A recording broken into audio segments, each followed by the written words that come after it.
What is up, guys? Pie Muffin here, and we are back with some more Trails into Reverie.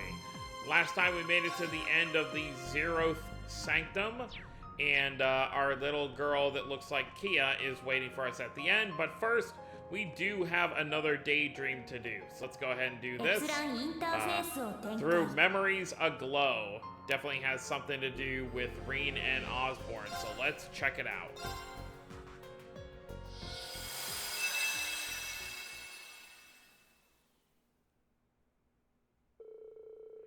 Three months after the Battle of Jormungandr's End, Major Revolt had sent me a confidential letter. Okay, so this would have been in October. This would have been like December-ish. Because obviously the war ended at the beginning of September. I had no reason to decline the request within. And so I paid a visit to Valflame Palace. Could you give us some privacy? Certainly, Your Majesty.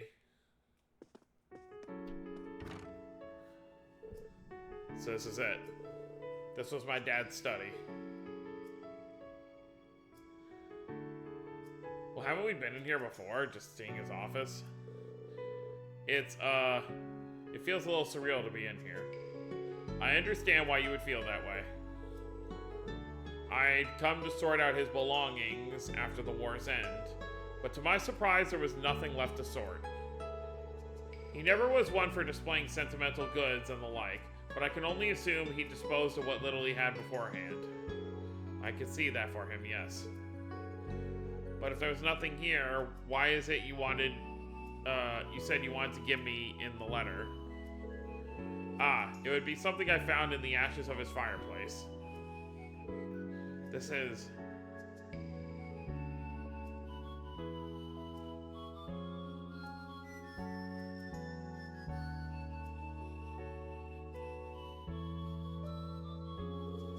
Judging by its date, I think it came from his diary. Nothing else remains of the diary itself, unfortunately, but I thought you should still have this. Please take it. Thank you, Your Majesty. This is more than enough for me.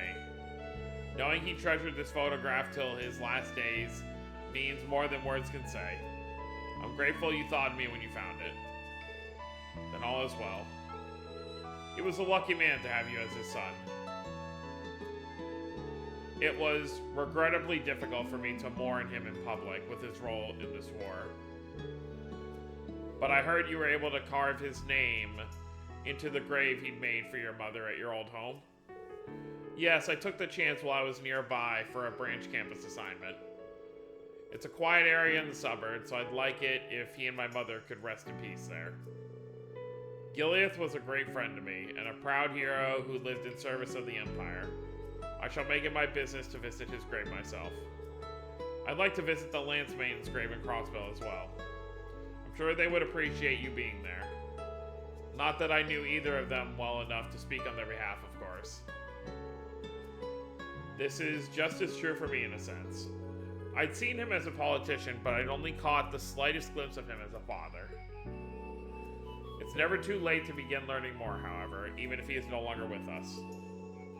The Great Twilight is over, so the nation's suffering has come to an end. There is no better time to gather up the pieces we missed during our time of conflict. Yes, I suppose you're right.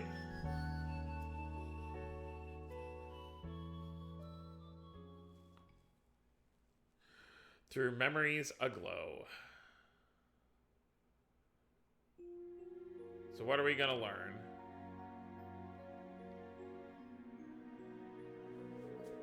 The more I look at it, the more surreal it feels. I saw something similar in the Spectral Moon Mirror, but it's hard to imagine he used to smile like this.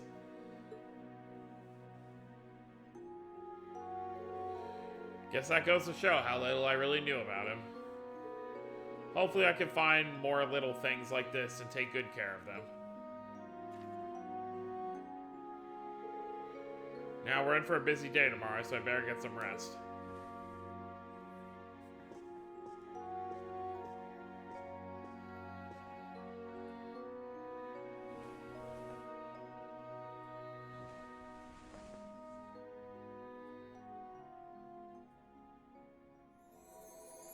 Oh.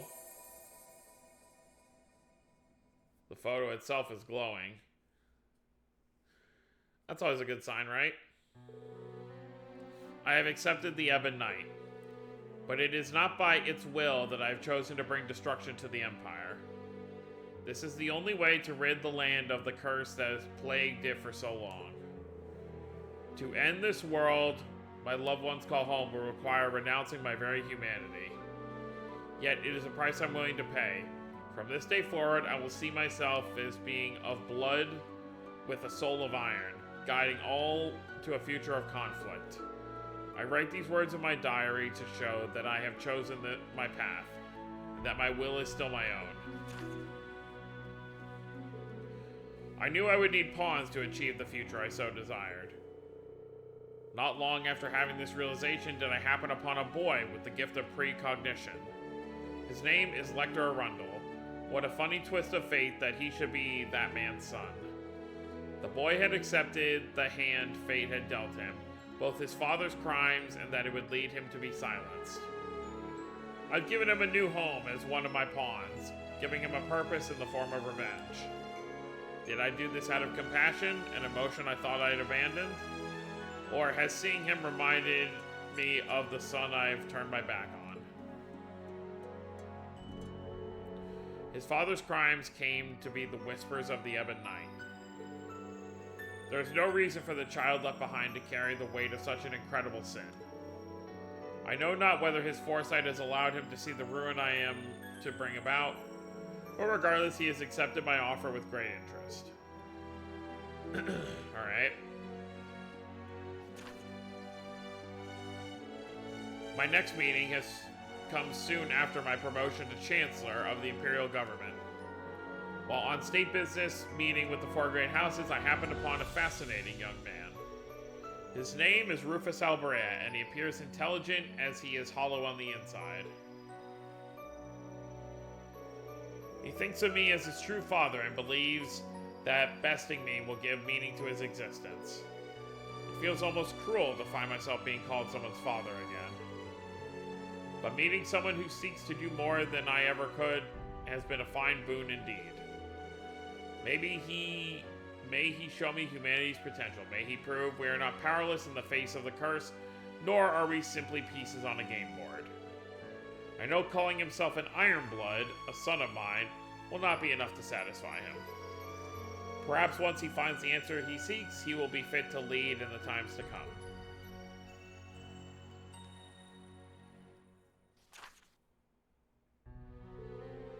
Two years have passed since my appointment to Chancellor. Rufus and Lecter have served me well, and word of the Iron Bloods has begun to spread. What has dampened this just so is the passing of an old friend from Thor's.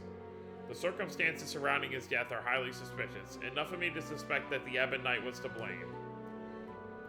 It was when I went to handle the matter personally that I happened to meet his daughter, Claire Reverie. In a clear manifestation of the Ebon Knight's dreaded hand toying with Erebonian lives, the tragedy had awakened a peculiar gift in her, a kind of enhanced cognition. I chose to leave the matter of her father's death in her hands. And though it pained her greatly to do so, she has demonstrated the resolve to stand against destiny. Thinking this meeting to also be fate, I have invited her to join the Iron Bloods as well. What she will discover on this road to ruin, I do not know, but on behalf of my friend, I intend to bear witness as she finds out.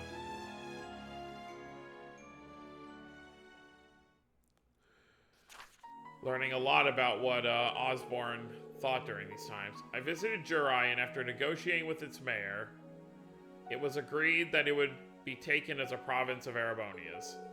And around that time, who would show as if she had been waiting for this moment all along but my dear friend. I'd heard she was calling herself the Steel Maiden after accepting a position in the society. But when talking to her, she was the same as I'd remembered. She still thought to express concern for my well-being. With Jurai now under Imperial rule, the seeds of the curse have begun to blossom. The stage will soon be set for the rivalries. When I told her this, she left without saying much more. She deserves so much for what she has endured. I wish I could have let her know But perhaps she too would prefer to appear strong.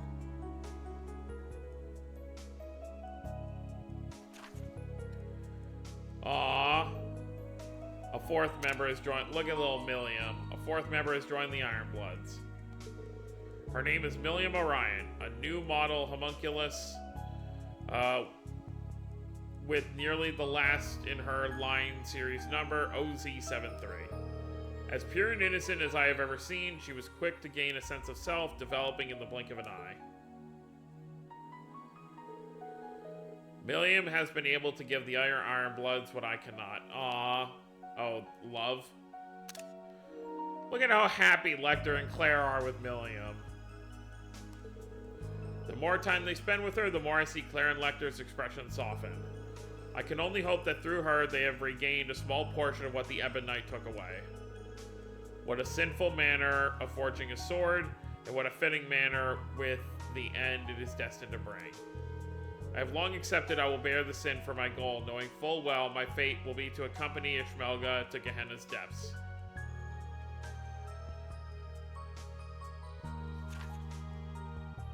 The Arsail. Prince Olivert's role in ending this crisis in Libero was reported far and wide. Okay, so everything we saw up to this point was pre-Libero incident. Was pre-Liber Arc stuff, so that's kind of crazy to think about. Prince Olivert's role in ending the crisis in Libero was reported far and wide. When he soon after returned to the Empire like a hero aboard the Kingdom's Arsail, it was almost impossible to escape the story. Yep, and then that part from Sky the Third. I visited Libero to offer my own greeting before his departure. But by doing so, he reminded me once more that he is a man of endless surprises. It was as if the lion slumbering within the Empire had awakened and taken his form. As I execute my plan to fill the world with conflict, he seeks to find a third way. His efforts are nothing but a hindrance in bringing about the Great Twilight, but I cannot help but feel excited by his declaration. If he's going to challenge me, then he had best put up a worthy fight. The conflict he seeks to stop will be great enough to engulf even Crossbell. I look forward to seeing how he intends to counter it.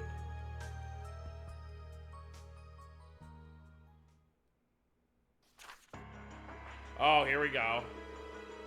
I received word that students from Thor's Military Academy would be coming to the capital on a field study. Wow, this feels like an eternity ago. Back in Cold Steel 1. And among their Class 7 was a familiar face. I'd been given updates on his growth from Tio and Claire, but it was the first time I had seen him as a young man. I could see right away that he had become just like his mother, a kind soul who valued well-being of others over himself. He is the picture of health now, and for that I am grateful. I regret to write, however, that the curse has had a clear influence on him, adding to his internal strife. I knew it was bound to happen. He had the heart of the one closely linked to that curse. I dare not think of Cassia's face as she watches us from heaven, or the pain she must feel seeing the cruel fate I have thrust upon our child. Does she know that if he cannot control himself now, that he has no chance of surviving the days that are yet to come? It won't be long before the Great Twilight is upon us. All I can do is as his mother does, watch and see how he fares.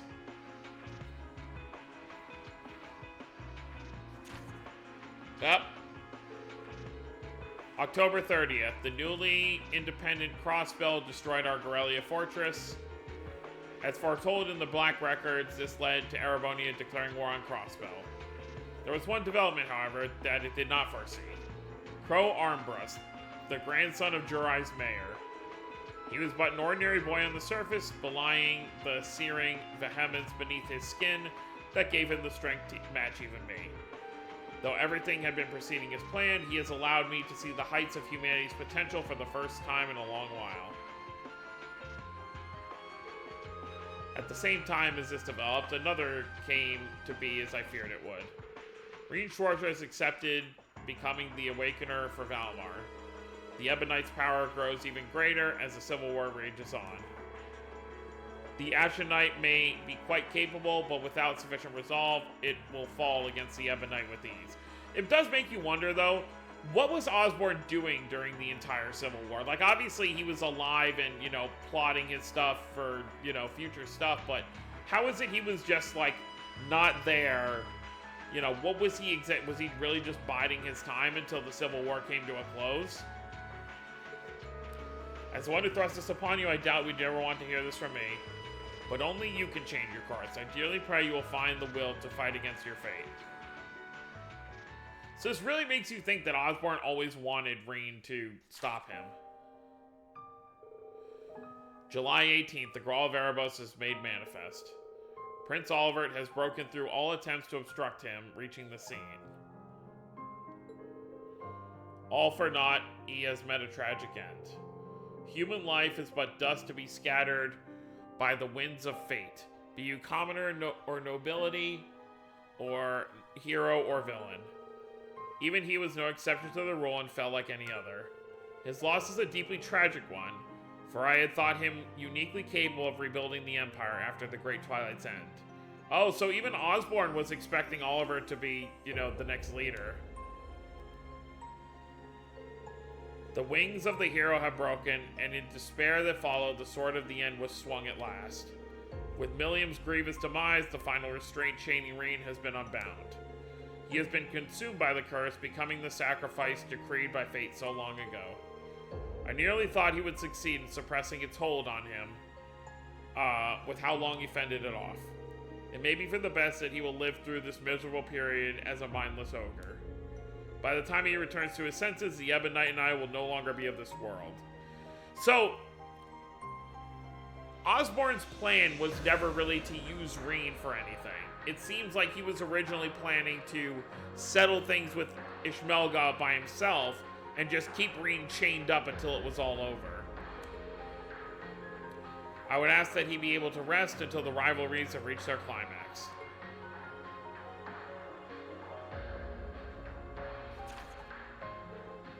September 1st.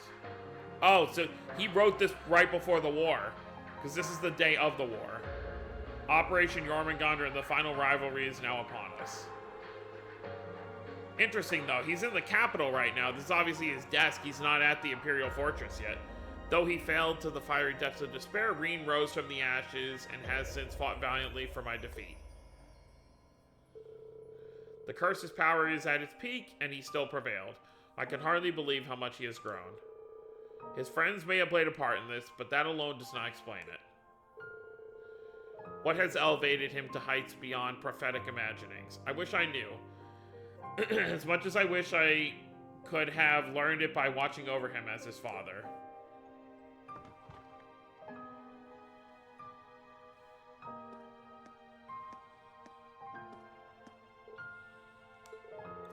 This isn't like me at all. I shouldn't be losing myself at such a critical point. Should he somehow defeat me, my son will be forced to bear the full weight of the curse's power. Yet, if he has the strength to oppose me, then I will take it as my first and final parental duty to see him wrested from my grasp.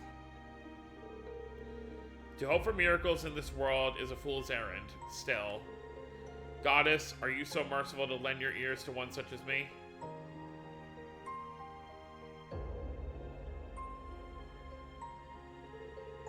If so, then I pray, please shine your light on Reen's... Oh, what? I didn't get to read that.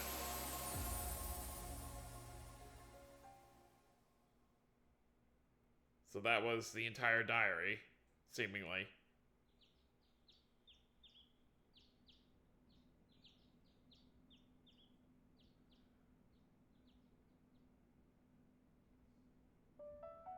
He's crying. So what was it? Please shine your light on Reen's future forevermore. Huh? That felt too real to be a dream.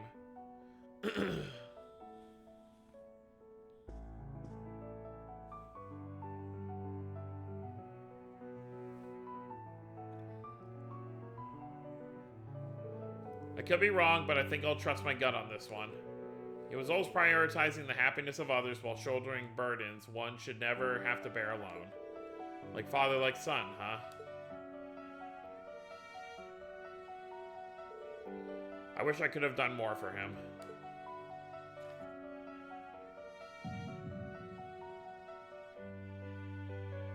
Ah, さんからもらい、みんなの力でつなげてもらったこの命。これからも精一杯生きることこそきっと親孝行になるんだろう。それで俺の罪が許されるわけではないが。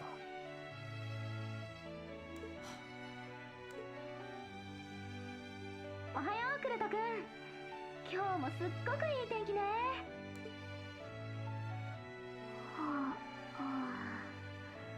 早起きはまだ苦手です。おはよう、ユーナ、アルティナ。それにミュゼとアッシュも来たのか。昨日は甘いものを食べ過ぎてしまいまして、教官のためにも体型維持に努めようかと。失敗したぜ。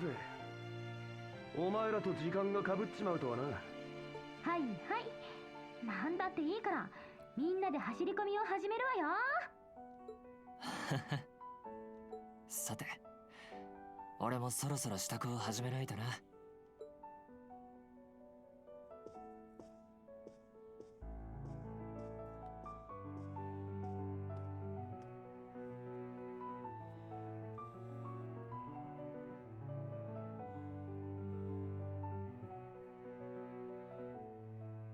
Aww.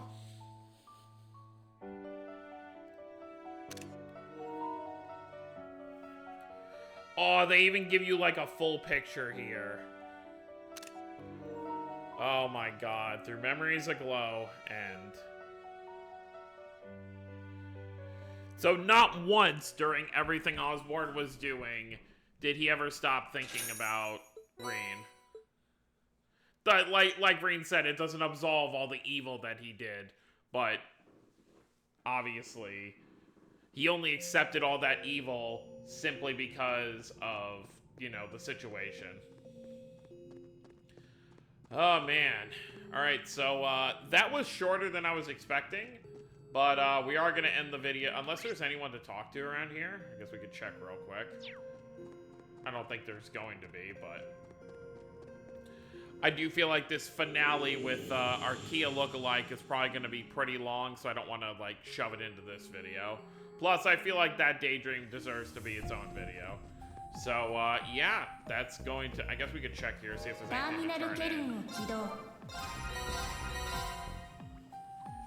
Yeah, there's nothing really to spend on.